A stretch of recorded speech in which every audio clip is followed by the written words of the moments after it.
Yeah, so but Nike, how many of you know Nike Davis Okundaye, popularly known for as Nike Art Gallery? Yeah.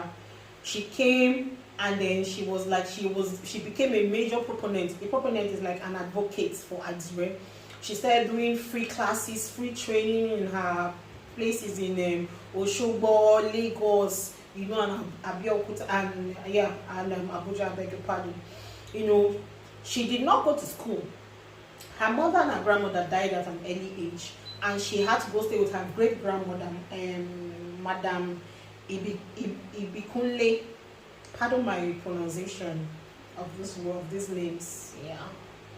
So she was learning the whole art of tie and dye, weaving, embroidery, batik. She learned how to weave. You know, so growing up, she started, and she has been lecturing in universities. She was even invited to Italy to train the women there.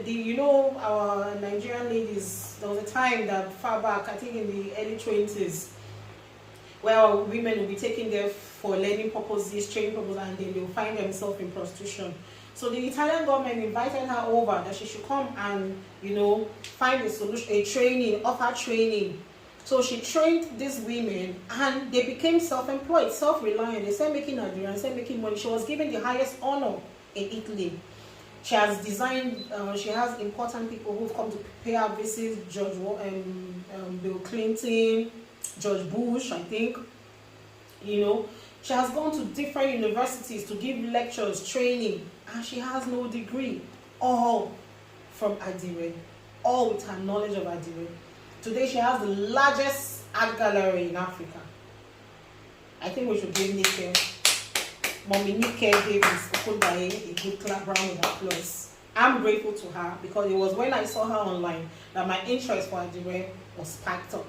And finally, I got to also learn how to make Adire, and I'm also here to pass the knowledge to you guys. So I hope you enjoyed the history of Adire. And so we'll move on to the items we need for making our Adire Eleko. We'll be starting with that. Oniko. That is simply Adire. Oniko simply means tie and dye. So we'll begin with that. Thank you very much for paying attention. Please, if you have any other questions, please do not hesitate to ask me. Thank you. Once again, Anita. Bye.